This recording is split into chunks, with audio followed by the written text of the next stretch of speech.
Hi guys, so welcome back to my channel real talk with Pooja. तो आज हम बात करने वाले हैं निक्की और सूरज की। अगर आप उनको नहीं जानते तो मैं आपको बता दूं, सूरज और निक्की काम करते हैं अरमान मलिक की कंपनी में। आई थिंक वो उसके साथ ही रहते हैं। जो सूरज है वो अरमान मलिक के साथ बहुत ही सालों से रह रहा है, मतलब उसके हर एक काम में हाथ बटाता है। तो उसकी गर्लफ्रेंड है निक्की, जिसकी ये लोग काफी टाइम से शादी करवा रहे थे कि भाई हम करवाएंगे निक्की और सूरज की शादी। लेकिन जब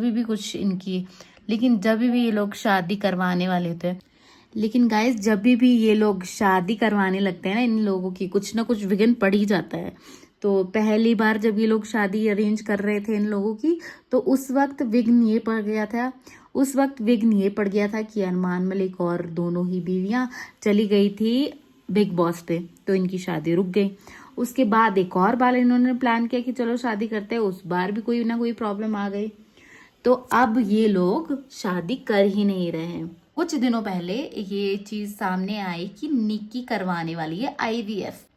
अब ये मुझे समझ नहीं आ रहा है ये लोग ये क्यों कर रहे हैं, क्योंकि अभी तो तुम लोगों की शादी ही नहीं हुई। आईवीएफ तो वो करवाते हैं ना जिनके बच्चे नहीं हो रहे, मतलब तुम शादी से पहले ही बच्चा करना ट्राई कर रहे हो। तुम्हें समझ आ गया कि भाई हमारा तो बच्चा नहीं होने वाला। सो गाइज, इन लोगों की एक्सक्यूज क्या है इस बारे में, तो मैं आपको वो भी बता दूं कितनी लेम एक्सक्यूज है। कि जो सूरज है वो 40 साल से ऊपर हो गया है, जो निक्की है उसको भी थोड़ी बहुत बीमारी कुछ है, इसलिए इनको लग रहा है इनका बच्चा नहीं होगा।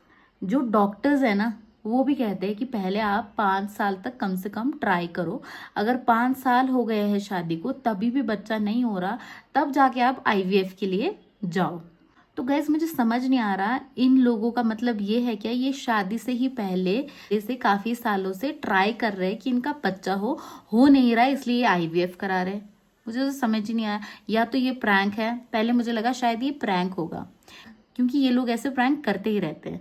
लेकिन अब यार 1 हफ्ते से ज्यादा हो गया और ये दोबारा वही सारी बातें कर रहे हैं। टेस्ट डॉक्टर से बात करवा रहे हैं, ये करा रहे हैं, वो करा रहे हैं। इससे तो मुझे लग रहा है कि सच्ची में आईवीएफ करवा रहे हैं।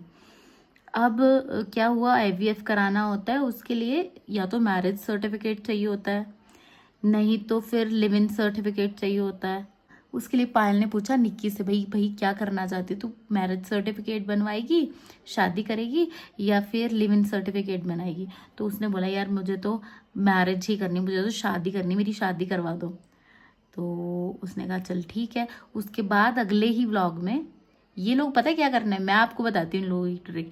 इनकी ट्रिक ये है कि आपको क्यूरियस करना, कि आप इनके व्लॉग में बार बार आओ, देखो क्या चल रहा है क्या नहीं चल रहा, क्यों आईवीएफ हो रहा है, आपके दिमाग में ये चलता रहे। आप चेक करते रहो इनके व्लॉग, थंबनेल भी कुछ उसी के अराउंड होते हैं। एक व्लॉग में निक्की ने बताया कि यार मुझे तो शादी करनी है। अब दूसरा व्लॉग एक आज आया है, उसमें पायल पूछ रही है सूरज से कि भाई निक्की ने तो बोला शादी करनी है, तू क्या बोल रहा है। सूरज भैया क्या करना है शादी का? मैं ना शादी करके निक्की को खोना नहीं चाहता। मैं सच बता रहा हूँ, क्योंकि मुझे ना लग रहा है डर। अच्छा, क्योंकि पहले भी एक बार मेरे साथ हादसा हो चुका है ना ऐसे। हाँ ये बात मैं बताऊंगी गाइस आपको। हाँ, इसलिए मैं चाहता ही नहीं, क्योंकि अभी भी देखो ना, लास्ट टाइम अभी निक्की से मेरी शादी का सब कुछ तैयारी हो गई थी। कितना लास्ट मोमेंट में कैसा बड़ा एक्सीडेंट हुआ, पूरा फेस बच गया उसका, देखा था ना सब। आप रोए बहुत थे। हाँ, लेकिन मैं चाहता नहीं, क्योंकि यार मैं ना शादी एक रीति रिवाज है बस, और कुछ नहीं है। देखा जाए तो लोगों के लिए, लोगों को दिखाने के लिए 5 साल से एक साथ रह रहा हूँ मैं। ये भी तो लोगों को दिख रहा है ना। तो ठीक है, ऐसे रह लेंगे ना, क्या दिक्कत है, हम बच्चा कर लेंगे बस। हमारी लाइफ में एक आ जाएगा कि नन्ना प्यारा सा बच्चा। सही है। बोलता है वो कि मैं निक्की को खोना नहीं चाहता, इसलिए मैं शादी नहीं करना चाहता हूँ, मैं लिव इन रिलेशनशिप में रहना चाहता हूँ। और वो जो 2 बीवियां हैं अरमान की, वो भी एग्री कर रही है कि हाँ भाई सही डिसीजन लिया। चलो इंडिया में लीगल है लिव इन में रहना, लेकिन जब आपके पास ऑप्शन है शादी करने का, आप क्यों नहीं कर रहे, आप कर सकते हो ना शादी। चलो ये तो मेन टॉपिक है ही नहीं। मेन टॉपिक तो ये है कि आईवीएफ क्यों करवा रहे हैं। मैं आपको बताती हूँ, आईवीएफ इसलिए करवा रहे हैं, ये सिर्फ स्टोरी बना रहे हैं क्योंकि ये लोग चाहते हैं कि कोई ना कोई तड़का होता रहे इनके व्लॉग में और लोग देखे, क्यूरियस होके कि क्या हो रहा है क्या नहीं हो रहा। तो बहुत सारे लोग ऐसे भी है जो कमेंट्स कर रहे हैं, जो पूछ रहे हैं कि अभी शादी तो हुई नहीं, आईवीएफ क्यों करवा रहे हो, पहले शादी कर लो, आईवीएफ तब हो जाएगा। लेकिन ये लोग उसका कोई रिस्पॉन्स नहीं दे रहे, ये बस अपना जो भी कर रहे हैं वो कर रहे हैं। सो गाइस, ये मेरा रिएक्शन था आज का इन लोगों के नए ड्रामे पे। मैं जानना चाहूंगी कि आप लोगों का क्या रिएक्शन है। गाइज मैं आप लोगों के कमेंट्स का वेट करूंगी। एंड अभी के लिए इतना ही। Thanks for watching and please like share and subscribe और बेल आइकन दबाना मत भूलिएगा। अभी के लिए बाय बाय, थैंक यू।